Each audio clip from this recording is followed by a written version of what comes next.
ওকে।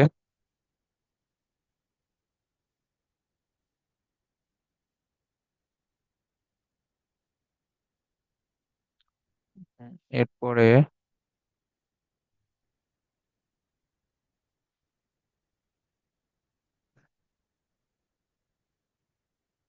তড়িৎ বিশ্লেষের পরিবাহিতা।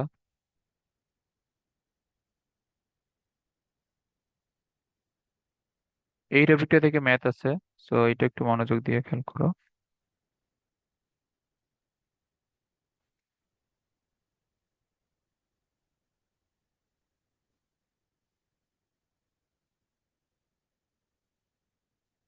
আচ্ছা, এমনিতে সবকিছুর একক তো জানোই যে আমাদের আই এর একক বা তোমার কারেন্টের একক কি?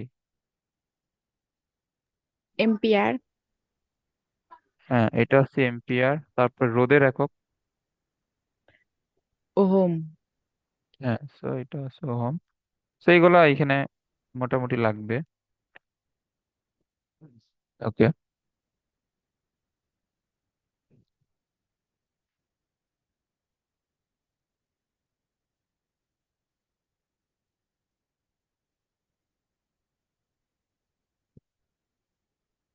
ওকে, এখন এইখানে পরিবাহিতা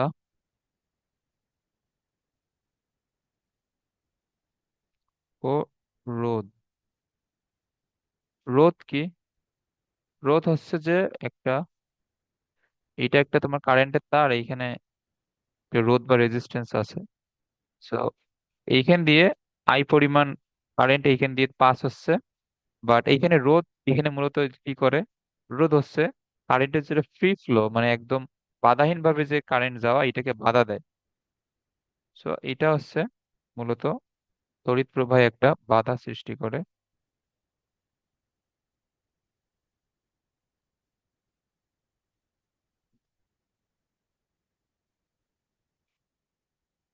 আর এই যে তোমার রোধ যে তড়িৎ প্রবাহে বাধা সৃষ্টি করে, রোধের বিপরীতটা হচ্ছে পরিবাহিতা। রোধের উল্টাটাই হচ্ছে পরিবাহিতা।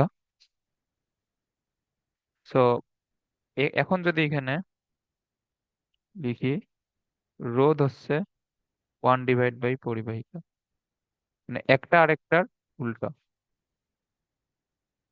ওকে। এখন তাহলে এখানে পরিবাহিতার সংজ্ঞা আমরা তাহলে এখান থেকে কিভাবে লিখবো? সংজ্ঞাটা হবে তোমার জলীয় দ্রবণে,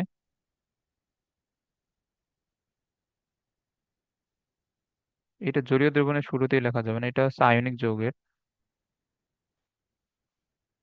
ঠিক আছে?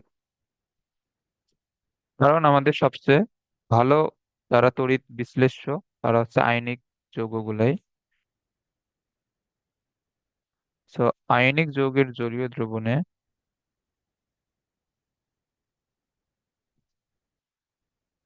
বিদ্যুৎ পরিবহনের যে ক্ষমতা, এটাকে বলা হয় বিদ্যুৎ পরিবহনের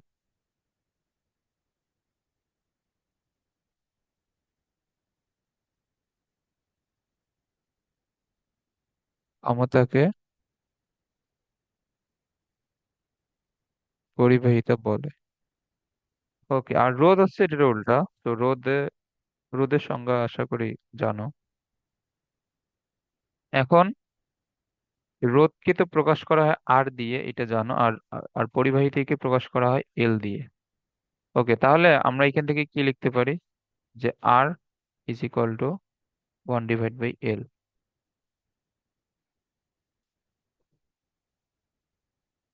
এখন রোধের একক যদি ওহম হয়, তাহলে পরিবাহিতার একক কি হবে?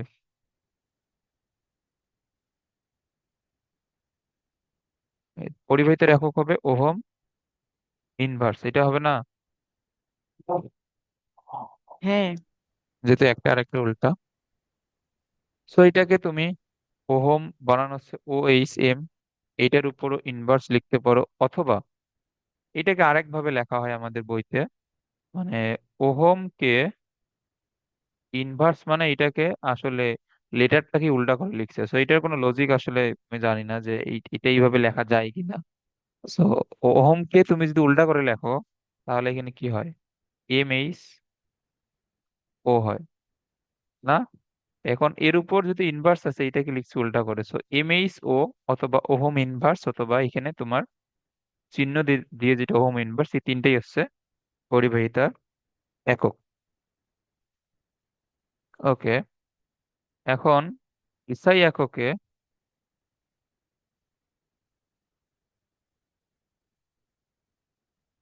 পরিবাহিতার একক,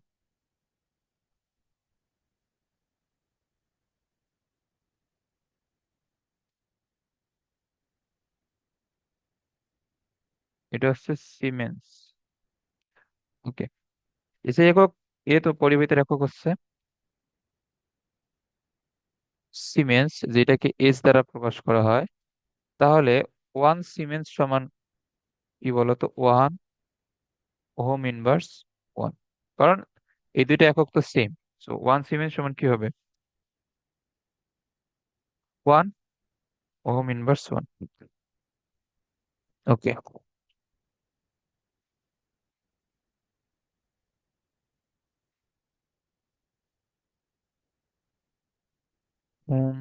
এখন আবার পরিবাহিতা কয়েক প্রকারের আছে। এই যে এগুলা, এই পরিবাহিতার যেগুলো প্রকারভেদ, মূলত সেইখান থেকেই ম্যাথ আসে এই চ্যাপ্টারে।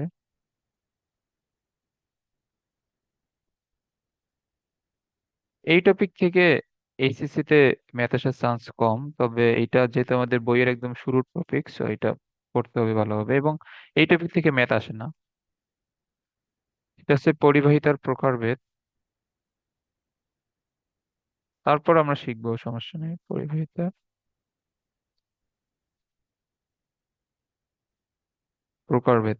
ওকে, সো ফার্স্টে যেটা আছে এটা হচ্ছে আপেক্ষিক পরিবাহিতা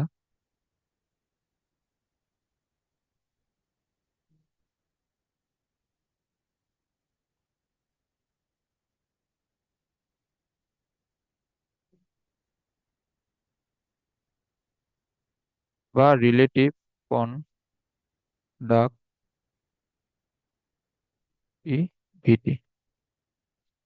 ওকে, এখন এটা আসলে কি?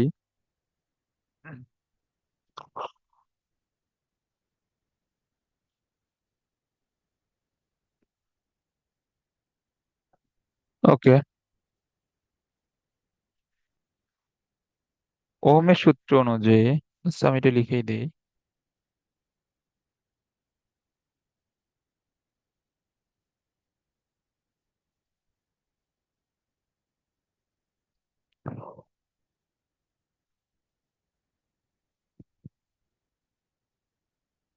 ওকে, আচ্ছা এখন এইখানে এই যে খেয়াল করো, ওহমের সূত্র অনুযায়ী 1 সেন্টিমিটার, 1 সেন্টিমিটার না, এটা এল সেন্টিমিটার, হ্যাঁ এটা এল সেন্টিমিটার দূরে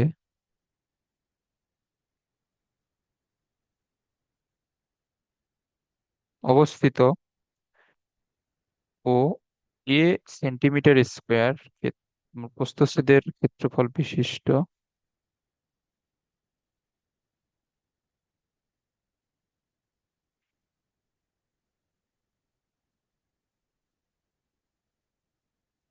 প্রস্থচ্ছেদের ক্ষেত্রফল বিশিষ্ট দুটি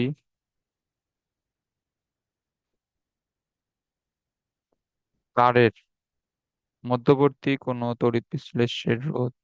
এগুলা টপিক একদম নতুন, তো শুরুতে একটু কনফিউজিং লাগবে, পরে আমরা যখন এগুলো শেষ করব তখন ক্লিয়ার হয়ে যাবে, সমস্যা নেই। ওকে, সো দুটি তারের মধ্যবর্তী কোনো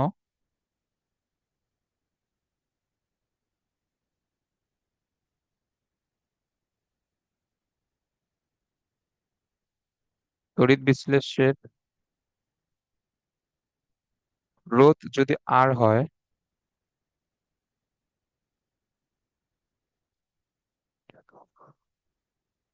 তাহলে এখানে আর সমানুপাতিক হবে এল ডিভাইড বাই এ। সো এটা ওহমের সূত্র থেকে আসে, এটা আপাতত একটু মাথায় রাখো। ওকে, সো এখন এখানে সমানুপাতিক চিহ্ন আমরা যদি উঠাই দেই, তো এখানে একটা সমানুপাতিক ধ্রুবক নিয়ে আসতে হবে, যেটা হচ্ছে রো। এল ডিভাইড বাই এ।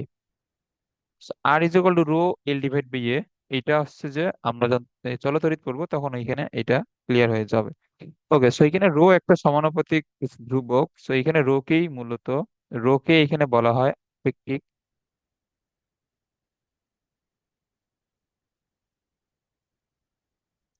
এখানে রো কে বলা হয় আপেক্ষিক রোধ। এখন এটা যদি আপেক্ষিক রোধ হয়, তাহলে আপেক্ষিক পরিবাহিতা কি হবে বলতো?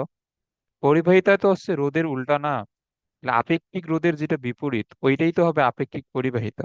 বুঝছো? হ্যাঁ, বুঝছি।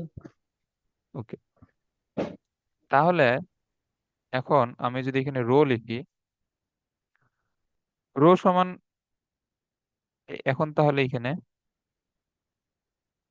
রো সমান এইখান থেকে কি লেখা যায়? R into A divide by L. Okay, তাহলে রো হচ্ছে আর, এ ডিভাইড বাই এল। ওকে, এখন আমি যদি এখানে রো ইজ ইকুয়াল টু আর লিখতে চাই, তাহলে আমার এখানে এ সমান কি হইতে হবে? 1 সেন্টিমিটার স্কোয়ার। এল সমান হইতে হবে 1 মিটার। ওয়ান 1 সেন্টিমিটার, এখানে সবগুলা হিসাব হবে আমাদের সিজিএস এককে। সো এল হচ্ছে 1 সেন্টিমিটার। ওকে, তো তুমি যেটা মেইন, আমি যেটা প্রথম যেটা সংজ্ঞা লিখে দিলাম, এইখান থেকে তুমি যদি সংজ্ঞাটা নিয়ে আসতে চাও, তাহলে 1 সেন্টিমিটার দূরত্বে থাকা বা 1 সেন্টিমিটার দূরত্বে অবস্থিত এবং 1 সেন্টিমিটার স্কোয়ার প্রস্থচ্ছেদের ক্ষেত্রফল বিশিষ্ট দুটি তারের মধ্যবর্তী কোনো তড়িৎ বিশ্লেষ্যের রোধ কে আমরা কি বলবো? তার আপেক্ষিক রোধ। এটা বুঝছো আমি যেটা বললাম? মানে এই সংজ্ঞাটায় না। আমি যদি এল সমান 1 সেন্টিমিটার যদি আমি এখানে ধরে নেই, আর এ সমান যদি 1 সেন্টিমিটার স্কোয়ার যদি আমি নেই, এখন এখানে খেয়াল করো, যখন এল এর মান 1 সেন্টিমিটার আর এ এর মান হচ্ছে 1 সেন্টিমিটার স্কোয়ার, তখন আর এর মান কার সমান হচ্ছে? রো এর সমান হচ্ছে না? আমাদের এই সূত্রটা, হুম। এই সূত্র অনুযায়ী যদি এল এর মান 1 সেন্টিমিটার হয় এবং এ এর মান 1 সেন্টিমিটার স্কোয়ার হয়, তাহলে আর এর মান এইখানে কার সমান হচ্ছে? রো এর সমান হচ্ছে। বুঝছো? হ্যাঁ, বুঝছি। তাহলে এখন তুমি সংজ্ঞাটা ওই হিসাবে তুমি চেঞ্জ করে নাও যে 1 সেন্টিমিটার দূরত্বে অবস্থিত ও 1 সেন্টিমিটার স্কোয়ার প্রস্থচ্ছেদের ক্ষেত্রফল বিশিষ্ট দুটি তারের মধ্যবর্তী কোনো তড়িৎ বিশ্লেষ্যের রোধ আর কে, ওই আর কে আমরা কি বলবো? ওই আর কেই তো আমরা বলবো রো বা আপেক্ষিক রোধ। এখন ক্লিয়ার? হুম। ওকে, তাহলে আমি এখান থেকে লিখতে পারি যে 1 সেন্টিমিটার দূরে অবস্থিত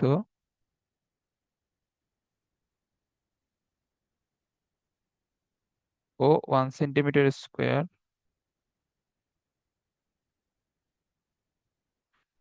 প্রস্থচ্ছেদের ক্ষেত্রফল বিশিষ্ট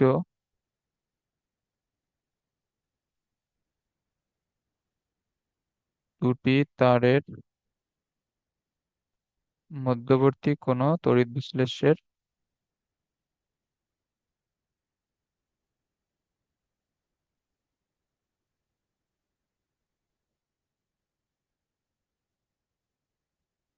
রোধকে আমরা কি বলবো?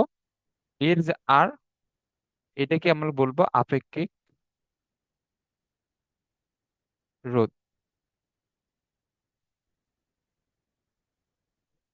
এখন এখন তাহলে আপেক্ষিক এই পরিবাহীটা তাহলে কি হবে?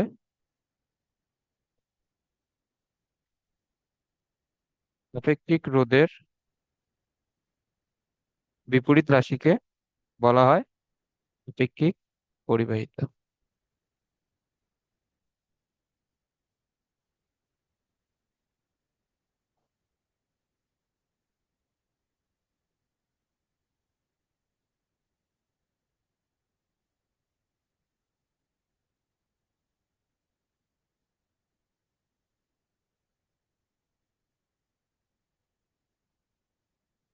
ওকে, এখন আশা করি বুঝছো।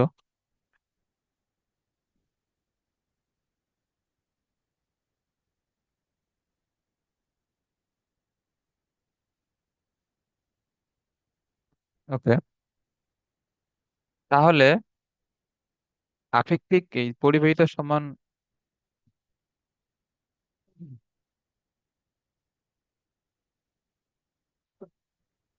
এইটাকে লেখা হয় একটা ইয়ে দ্বারা। এটা হচ্ছে অলমোস্ট এর মতোই আর কি। সো এটার চিহ্নটা হচ্ছে এরকম, এটা অলমোস্ট তুমি যদি কে লেখো তাও কোনো সমস্যা নাই আসলে, এটা কে মূলত, বাট এটা একটু আর কি ওইভাবে লেখা হয়। এটার নাম হচ্ছে কাপ্পা।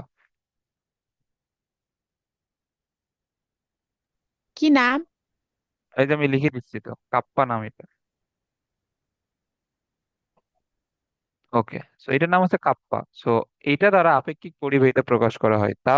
আচ্ছা, আমি এটাকে এখন অত ইয়া করে লিখবো না, এটাকে তুমি কে লিখতে পারো, অথবা তুমি এটাকে এইভাবে লিখবা আর কি, মানে তোমার এই নিচের ইয়াটা একটু কার্লিক করে দিবা, তাহলেই হবে। ওকে, মানে এই যে পরে এমনিতে কে, আর নিচে এটা একটু কার্লিক করে দিবা, তাহলেই হবে। ওকে, সো এটা হচ্ছে কাপ্পা। সো এখন তাহলে এটা যদি আপেক্ষিক পরিবাহিতা হয়, আপেক্ষিক পরিবাহিতা কার উল্টা? আপেক্ষিক রোধের উল্টা না? তাহলে কাপ্পা হবে 1/, রো। এখানে রো কি? রো হচ্ছে আপেক্ষিক রোধ, আর কাপ্পা হচ্ছে আপেক্ষিক পরিবাহিতা। বুঝছো এটা? হ্যাঁ, বুঝছি। ওকে,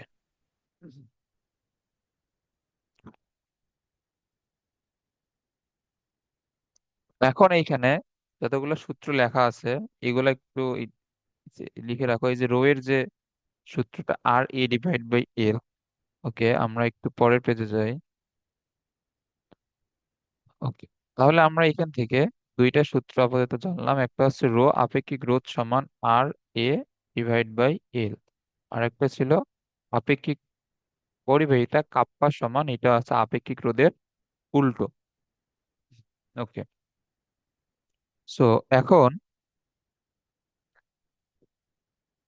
এখন আমি যদি এখানে তোমার এই কাপ্পার জায়গায় যদি রো এর মানটা যদি এখানে লিখি, তাহলে এটা কি হবে বলতো? উল্টে যাবে না? মানে রো এর মান তো RA/L, আর কাপ্পা সমান 1/রো।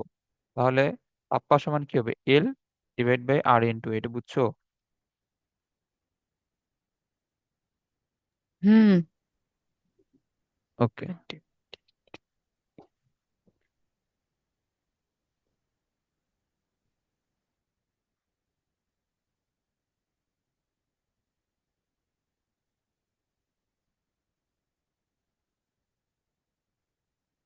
নাই বন্ধু, যাস নাই, হয়ে গেছে ওজন বিলাসে, ঠিক আছে, চাপ না গ্রিল। ওকে, এখন এখানে খেয়াল করো।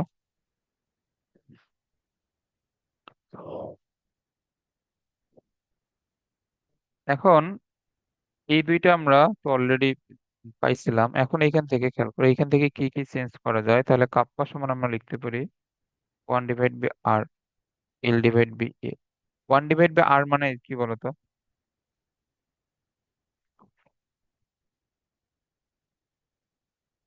1/R মানে কি?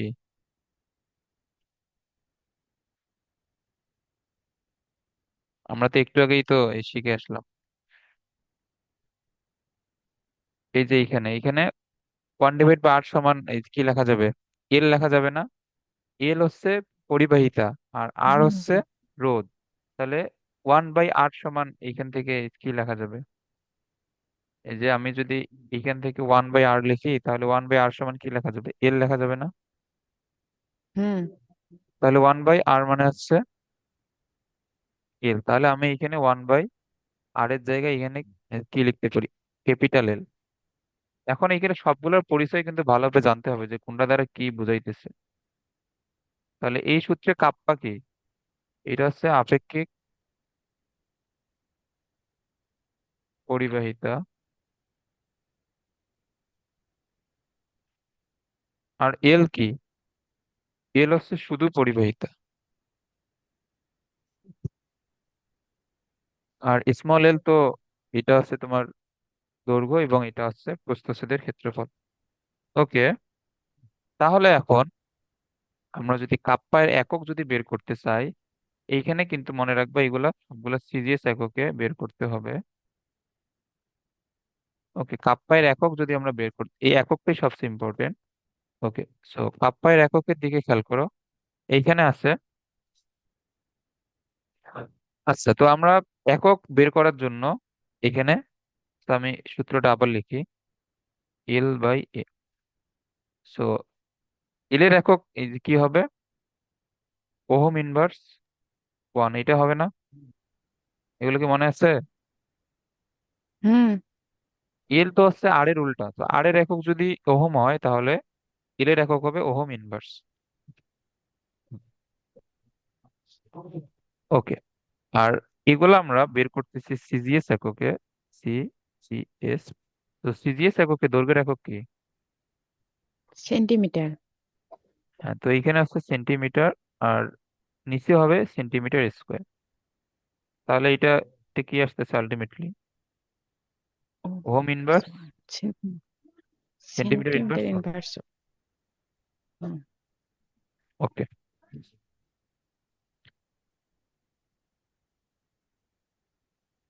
ওকে, সো এটা অবশ্যই মনে রাখতে হবে। সো এটা হচ্ছে সিজিএস এককে কাপ্পার একক। এখন কিন্তু এই পরীক্ষায় আরো একটা আসতে পারে যে ওহম ইনভার্স কে এমএইচ ও লেখা যায়, এটা তো বললামই। তাহলে এটা হবে এমএইচ ও সেন্টিমিটার ইনভার্স ওয়ান, সো দুইটাই কিন্তু সঠিক। ওকে,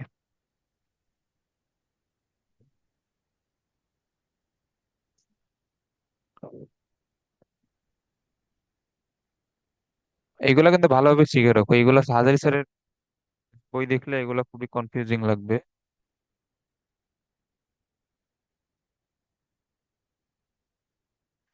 আরেকটা হচ্ছে এসআই এককে।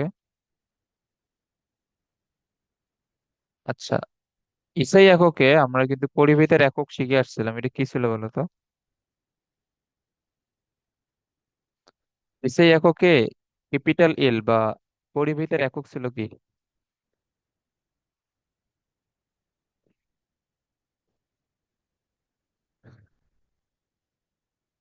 মনে নাই?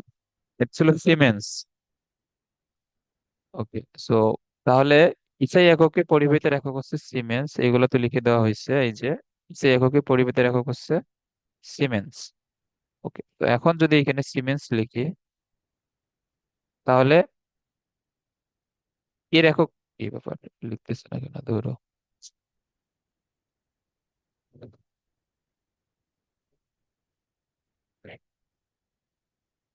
হ্যাঁ, এখন দেখো। ওকে। ওকে, তাহলে এর একক হচ্ছে সিমেন্স, আর উপরে কি যাবে? মিটার, আর নিচে মিটার স্কোয়ার। তাহলে এর একক কি হুম। হচ্ছে? Siemens metre inverse one. Metre বুঝছো? ইনভার্স। এগুলা কিন্তু হ্যাঁ, অবশ্যই মাথায় বুঝছি। রাখতে হবে। ভাইয়া, হ্যাঁ, বলো। কাপ্পা কি কোনো বিজ্ঞানীর নাম? না, কাপ্পা আসলে সায়েন্টিস্টের নাম কিনা আমি আসলে জানি না ওইটা। আচ্ছা, দাঁড়াও আমি এখন জানাইতেছি।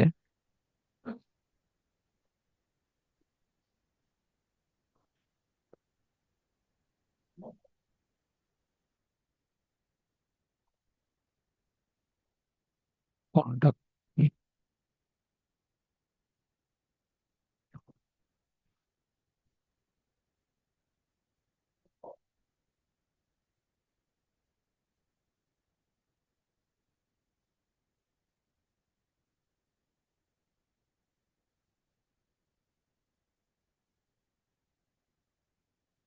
কাপ্পা।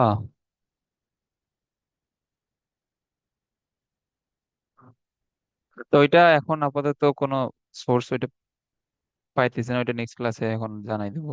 ওকে, সো এখন তাহলে এখানে দুইটা একক এবং সূত্র, এটা খুবই ভালোভাবে মাথায় রাখতে হবে।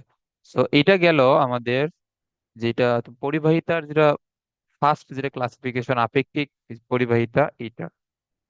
ওকে, সো এখন আমাদের জানতে হবে যেটা সেকেন্ড ক্লাসিফিকেশন ওইটা নিয়ে। So, 2 নাম্বারটা হচ্ছে তুল্য পরিবাহিতা।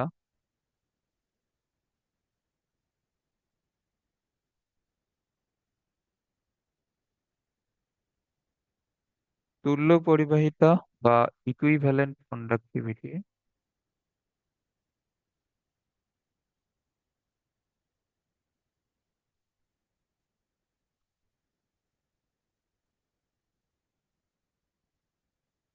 ওকে, সো আগে এটা লিখে দিই, এটাকে তোমার প্রকাশ করা হয় ল্যামডা দিয়ে। সো এখন এখানে যে ল্যামডা চিহ্নটা ইউজ হবে সেটা হচ্ছে এই যে এটা, এটা হচ্ছে ল্যামডা চিহ্ন।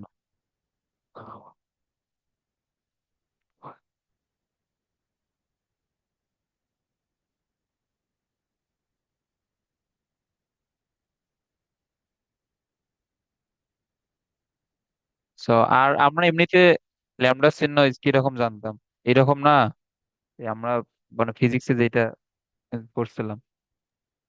হুম। বাট এইখানে এইখানে ল্যামডা চিহ্নটা একটু এগুলা মাথায় রাখতে হবে, কারণ রসায়নে সবকিছু একটু এক্সেপশনাল হয় বা একটু ব্যতিক্রমী হয় আর কি।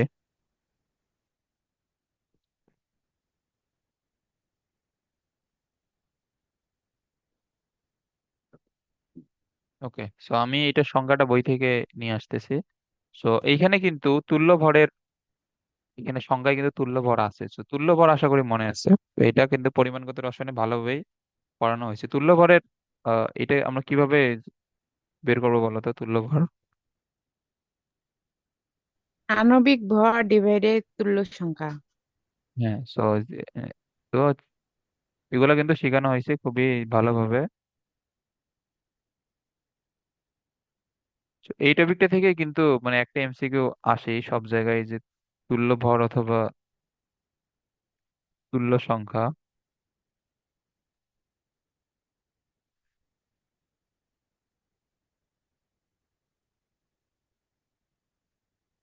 ওকে, কোন তড়িৎ বিশ্লেষের 1 গ্রাম তুল্য ভর পরিমাণের দ্রবণকে 1 সেন্টিমিটার দূরত্বে থাকা দুটি উপযুক্ত তড়িৎদ্বারের মধ্যবর্তী স্থানে রাখলে যে পরিবাহিতা হয় তাকে তুল্য পরিবাহিতা বলে। তুল্য পরিবাহিতাকে ল্যামডা দ্বারা প্রকাশ করা হয়। ওকে,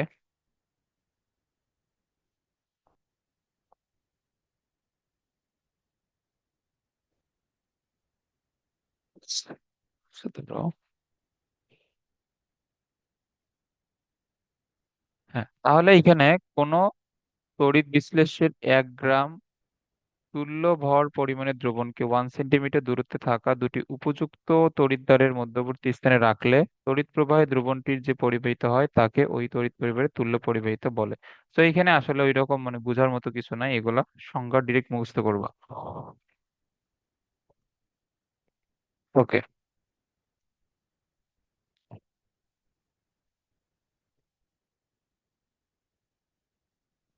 আচ্ছা এখন এখানে খেয়াল করো,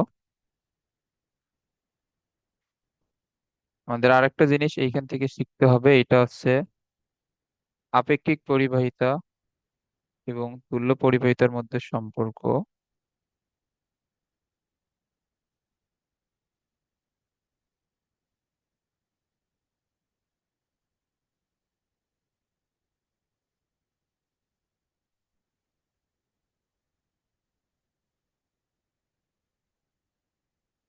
আচ্ছা, তো আপেক্ষিক পরিবাহিতা এবং তুল্য পরিবাহিতার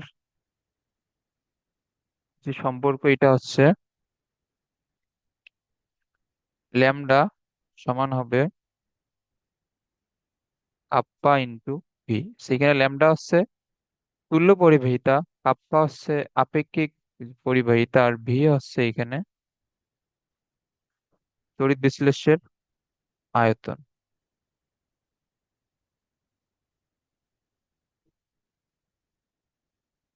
সূত্রগুলো কিন্তু অবশ্যই মনে রাখতে হবে। তড়িৎ বিশ্লেষ্যের আয়তন, ওকে।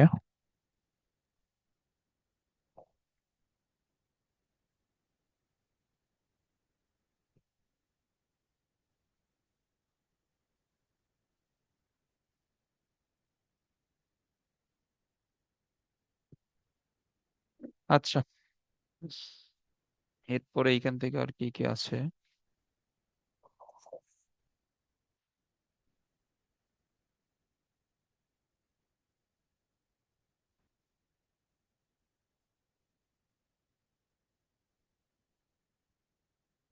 তো এর একক সম্পর্কে আমরা যদি একটু পড়ি, তোমাকে এই সূত্রটা অবশ্যই মাথায় রাখতে হবে।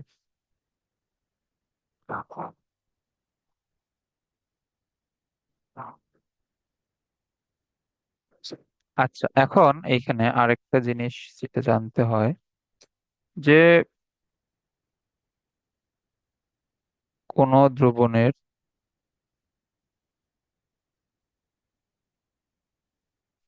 এই টপিকটা অনেক এত বেশি কনফিউজিং, আর এটা থেকে দেখবা যে এইচএসসি তে খুব বেশি একটু ম্যাথ আসবে না। সো এইচএসসি সৃজনশীলের যেগুলো টপিক আমরা এখন পর্যন্ত যাই নাই ওইগুলাতে। কোন দ্রবণের যে আয়তনে 1 গ্রাম তুল্য ভর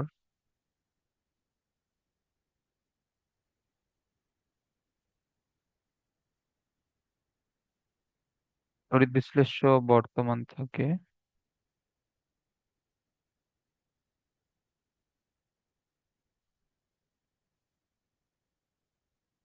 1 গ্রাম তড়িৎ বিশ্লেষ্য থাকে, সেই দ্রবণের যে সেই দ্রবণের যে পরিবাহিতা,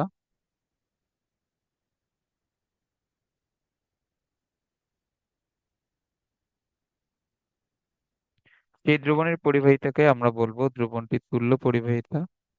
তুমি চাইলে এই যে বইয়ের সংজ্ঞাটা অথবা এটাও দিতে পারো।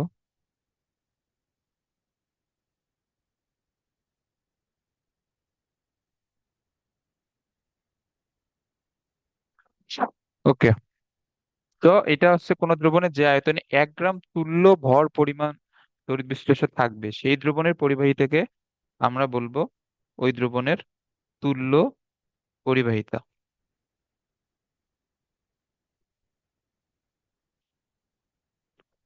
ওকে, এখন এইখানে একটা খেয়াল করো। এখন এইখানে,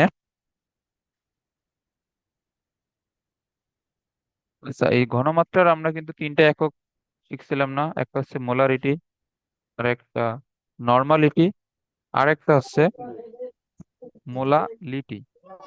ওকে, সো কোন দ্রবণের তোমার ঘনমাত্রা যদি এরকম হয় যে, ধরো যে সি, আচ্ছা এটা এটা বইয়ে যেভাবে আছে আমি ওইভাবে লিখে দেই তাহলে বুঝতে সুবিধা হবে। গ্রাম তুল্য ভর, আচ্ছা এমনিতেই তোমার মোলারিটির যেটা একক, এটা কি? এটা হচ্ছে মোল পার লিটার এটা। আর এখন আমি যদি লিখি যে গ্রাম তুল্য ভর পার লিটার, এই এককটা কি হবে বলো তো? এটা এটা ঘনমাত্রার কোন এককে প্রকাশ করে? যেটা তুল্য ভরের সাথে রিলেটেড, এইটা হচ্ছে প্রকাশ করে ওয়ান নর্মাল দ্রবণ। আর এটা কি? এটা হচ্ছে ওয়ান মোলার দ্রবণ। ওকে,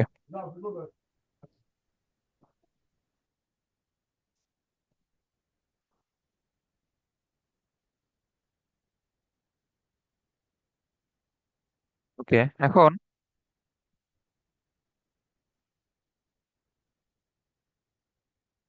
আচ্ছা এটা দ্বারা কি, এই যে 1 মোল পার লিটার, এটার এটার আমি যদি মানে ধরো যে বাংলা অনুবাদ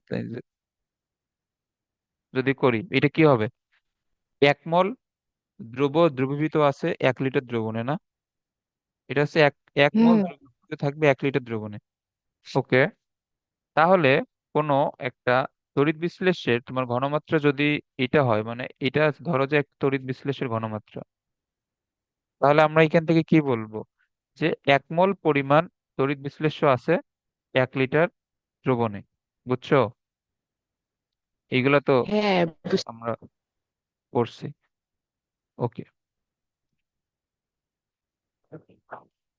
তাহলে এইটা দ্বারা এখন কি বোঝাবে, যে সি গ্রাম তুল্য ভর,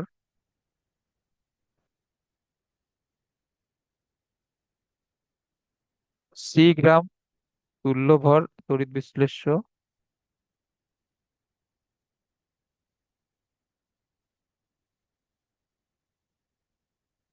আছে 1 লিটার দ্রবণে। ওকে, এখন তো এটা আশা করি বুঝছো। ওকে, এখন লিটারের সাথে সেন্টিমিটার কিউবের সম্পর্ক কি বলো?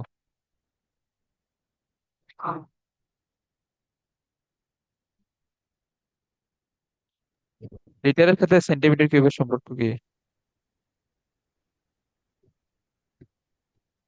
1 সেন্টিমিটার কিউব তো হচ্ছে 1 মিলিলিটার না? হ্যাঁ, আর তাহলে 1 সেন্টিমিটার কিউব যদি হয় 1 মিলিলিটার, তাহলে মিলিলিটার মানে কি 10⁻³ লিটার লেখা যায় না? হুম। আচ্ছা, এখন আমি যদি 1 লিটার সমান লিখি, তাহলে এক এক লিটার সমান এই কত এই সেন্টিমিটার কিউব হবে? 1 লিটার সমান হবে 1/10⁻³ সেন্টিমিটার কিউব। এইরকম হবে না? তাহলে 1/10 হ্যাঁ, ইনভার্স থ্রি মানে কি? 10 কিউব বা 1000।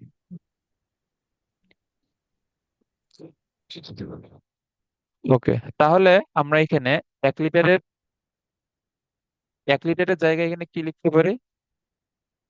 1000 সেন্টিমিটার কিউব।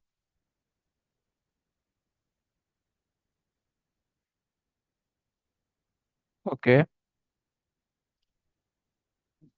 তাহলে এখন আমরা যদি এই সংজ্ঞাটা থেকে আমার তুল্য পরিবাহিতার যদি নিয়ে আসতে চাই, তাহলে আমাদের 1 গ্রাম তুল্য ভর কি পরিমাণ আয়তনে আছে আমাদের সেইটা তাহলে বের করতে হবে। তাহলে 1 গ্রাম তুল্য ভর তড়িৎ বিশ্লেষ্য থাকবে কোথায়? 1000/c সেন্টিমিটার কিউব দ্রবণে। এটা বুঝছো? হুম, বুঝছি। ওকে,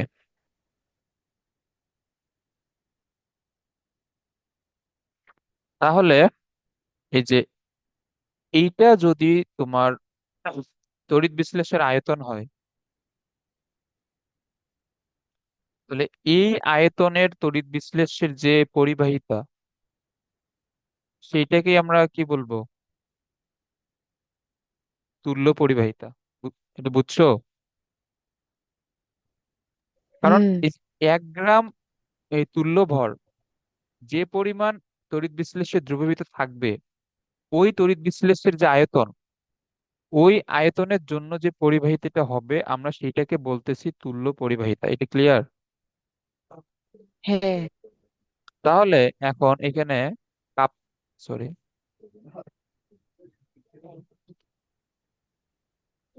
তাহলে ল্যামডা সমান কি হচ্ছে? কাপ্পা। তাহলে এখানে তড়িৎ বিশ্লেষণের আয়তন কি হচ্ছে বলতো? 1000/c centimetre cube. এটা বুঝছো? এখানে ভি এর জায়গায় আমরা